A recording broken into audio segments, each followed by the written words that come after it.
નમસ્કાર મિત્રો, હું હરિવર્ધન ચોકસી આપ સૌનું સ્વાગત કરું. મિત્રો, આજના વિડીયોમાં આપનું ખૂબ ખૂબ સ્વાગત. મિત્રો, રોજની જેમ આજે પણ જોઈએ કોણે શું કરવું શું ન કરવું. તારીખ 10/7/2026 શુક્રવાર. પહેલી રાશિ મેષ રાશિ. મેષ રાશિવાળાએ આજે શું કરવું જોઈએ?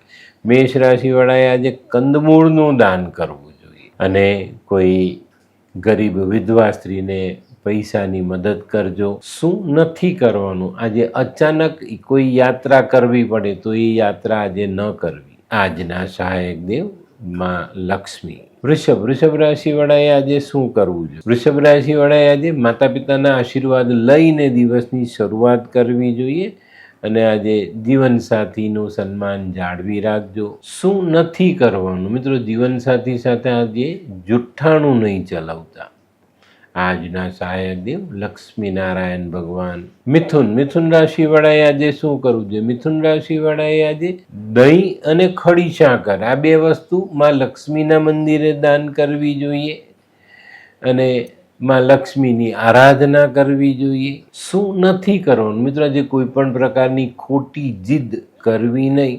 આજના સહાયક દેવ માં દુર્ગા અને માં લક્ષ્મી. કર્ક રાશિવાળાએ આજે શું કરવું? કર્ક રાશિવાળાએ આજે સફેદ કમળથી માં લક્ષ્મીનું પૂજન કરવું જોઈએ અને માને પંચામૃતનો પ્રસાદ ધરાવીને ખાવો અને ખવડાવવો. શું નથી કરવાનું? મિત્રો, આજે સસ્તી કોસ્મેટિક વસ્તુઓ ખરીદવી નહીં કે વાપરવી નહીં. આજના સહાયક દેવ ભગવાન શંકરને માં પાર્વતી. સિંહ રાશિવાળાએ આજે શું કરવું જોઈએ?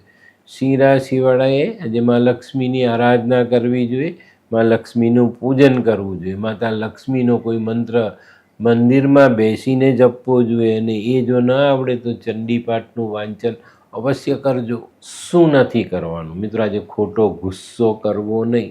આજના સહાયક દેવ માં લક્ષ્મી ને માં સરસ્વતી. કન્યા રાશિવાળાએ આજે શું કરવું જોઈએ? કન્યા રાશિવાળાએ આજે નાની નાની દીકરીઓની સેવા કરવી જોઈએ. સ્નાન કરવાના પાણીમાં ગુલાબજળ નાખીને સ્નાન કરવું જોઈએ. શું નથી કરવાનું? મિત્રો, આજે કોઈને પણ રૂપિયા વ્યાજે આપવા નહીં. કન્યા રાશિવાળા માટે આજના સહાયક દેવ માં દુર્ગા, માં સરસ્વતી.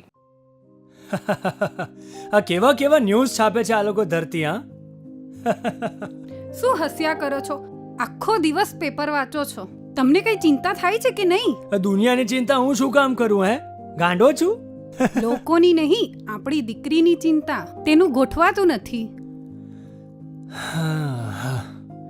હા, એની ચિંતા તો મને પણ છે, પણ શું કરીએ કઈ સમજાતું જ નથી.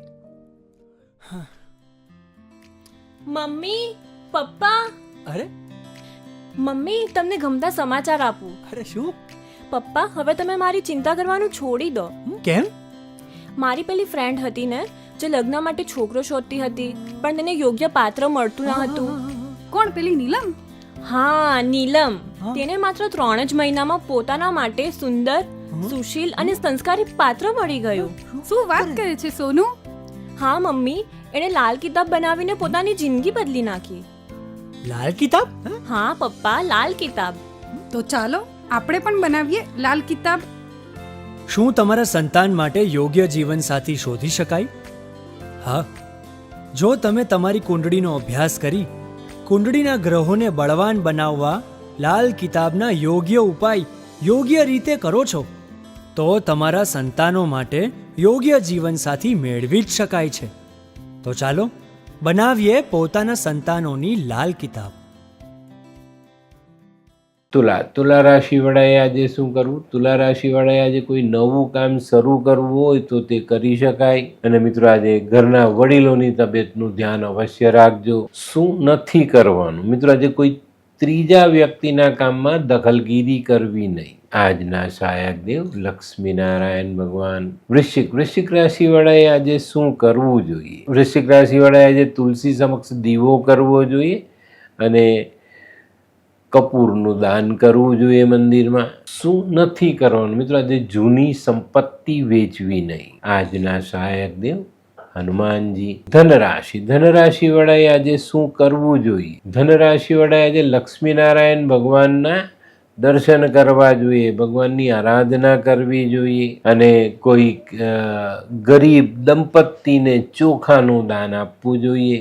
શું નથી કરવાનું મિત્રો? આજે આયોજન વગરના કામ કરવા નહીં. આજના સહાયક દેવ લક્ષ્મીનારાયણ ભગવાન. મકર રાશિ વાળાએ આજે શું કરવું જોઈએ? મકર રાશિ વાળાએ આજે ભગવાન શિવની, મા પાર્વતીની, મા લક્ષ્મીની આરાધના કરવી જોઈએ, અને કોઈ ગરીબ બચ્ચાઓને ગાયનું દૂધ પીવા માટે આપવું જોઈએ.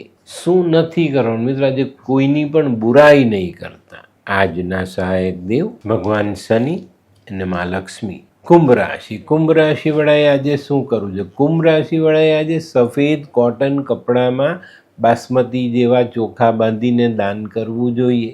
શું નથી કરવાનું મિત્રો? આજે ખોટા વિચારો મનમાં લાવવા નહીં. આજના સહાયક દેવ ભગવાન નરસિંહ. મીન રાશિ વાળાએ આજે શું કરવું? મીન રાશિ વાળાએ આજે પોતાની વાણી પર સંયમ રાખવો જોઈએ, અને જીવનસાથીનું સન્માન કરવું જોઈએ. શું નથી કરવાનું? બાળકોની ખોટી જીદ પૂર્ણ નહીં કરવી. આજના સહાયક દેવ ભગવાન શનિ અને ભગવાન વિષ્ણુ.